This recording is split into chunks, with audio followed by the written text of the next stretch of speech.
I'm going to be seeing this era through the living eyes. And what happened is I really got sucked over to the other side, and it's like all of a sudden I started seeing the Victorian era through the eyes of the dead, of how they were treated, you know, of the fact that all of this pomp and circumstance was not for them. It was for public show. And this was really one of the most painful parts of it that I got into, and that is photographing the dead. And there are actually ads from that era from photographers that actually had on it, "Can be there within the hour of your poor bereaved's passing." And the reason was they had to get there before rigor mortis set in, right? Okay, I also have to preface by saying it was important to them to have these photographs, very important, because they may not have had, being born, they may not have had one photograph of their loved one. This was their last hurrah. They either got an image of that person dead. Oh, it is 45? Okay, I'm gonna wrap up my part, so I will hurry. But I will go through this rather quickly. Okay, memorial photographs were a normal part of the image inventory of many families, displayed in wall frames and albums along with other family mementos. Here we go. All right, and you can see he looks real thrilled to be there. He's in a lot of pain as a kid, so he's really probably not really getting it, but his twin has passed. And if you look over to your right, you know, we have the little girl with her brother. Now, how do we know historically that these children are no longer with us, that they have passed? Because they didn't waste a photograph. Those kids would have been up. If they had been up for 5 days, so his parents would have set that kid up. He would have been sitting up and smiling, so would the little brother there. So that's how they know that these are, in fact, part of the photographing the dead. And here we have post-mortem photos. We have the gentleman sitting up. They try to make him lifelike, so he probably read the paper every day. So the wife or someone near to him propped him up with, or they propped him up with that.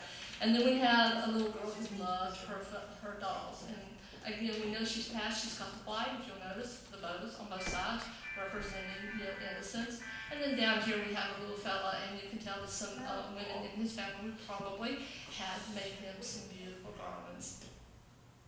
Okay, this one is the most disturbing to some people, because if you will notice, we have someone who's propped up. Yes, they used to do that. They would have stands. If you look down towards her feet, you will see a stand there. And what they would do is try to make it lifelike. In fact, look at how awkward her hands are. It's like that. And they would actually brace her through her midsection in order to keep her standing.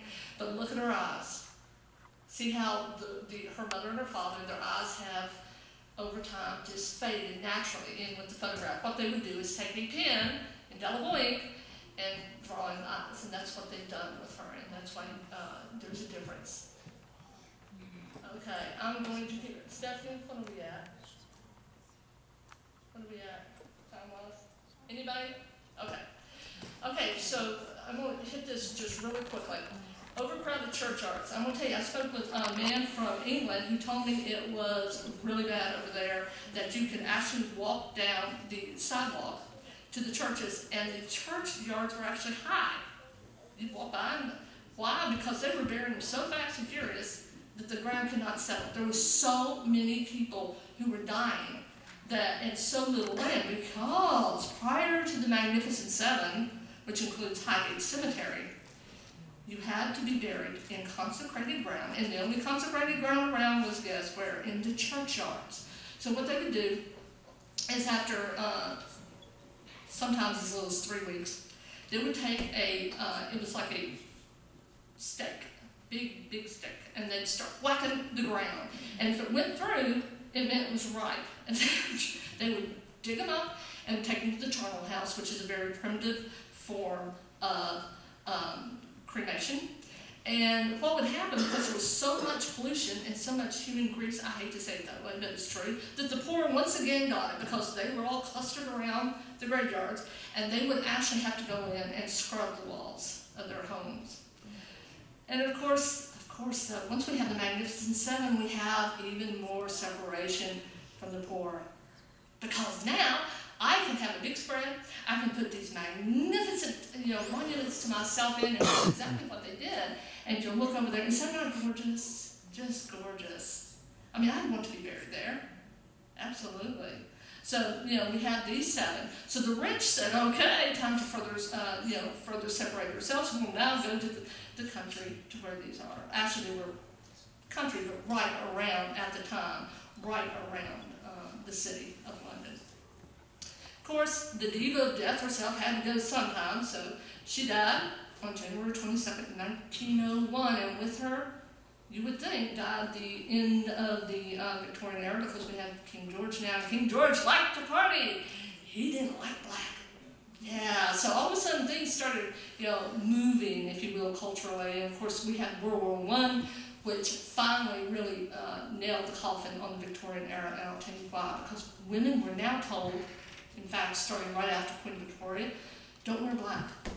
When World War I happened, there were so many women in England that could have worn black that would have undermined the morale of the country, and so they were asked not to do that.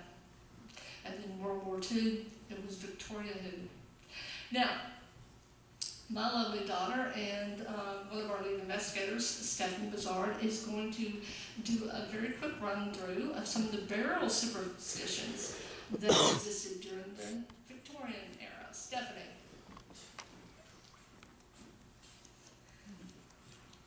A number of superstitions developed during the Victorian era because death lurked in every corner of the home. On every street of the city, ready to swing its scythe to claim another soul.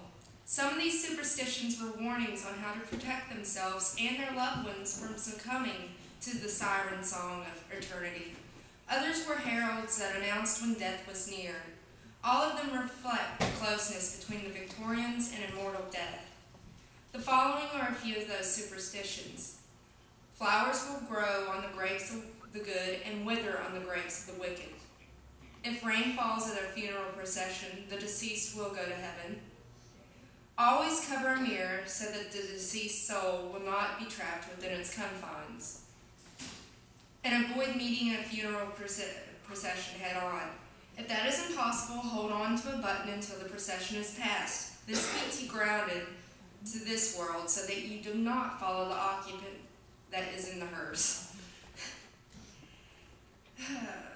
Don't laugh at me. The 3 knocks of death.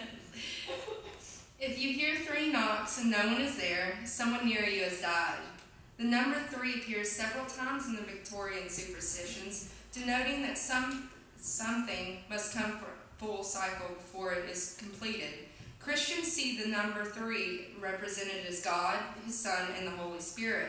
For pagans, the number 3 is related to the goddess in her 3 forms, maid, mother, and crone.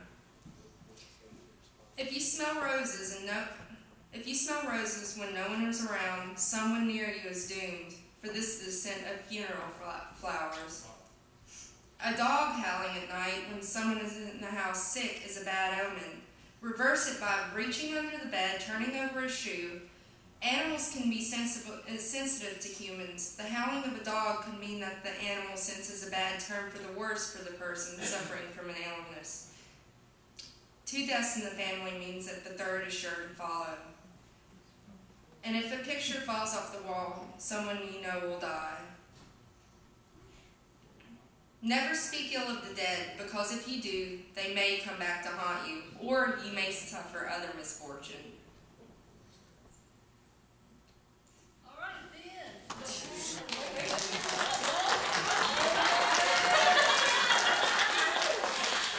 Guys, I was going to give anybody, because it is kind of a research base, and I know we just have a few minutes, but does anybody have a question? This really is fascinating, a fascinating time in history.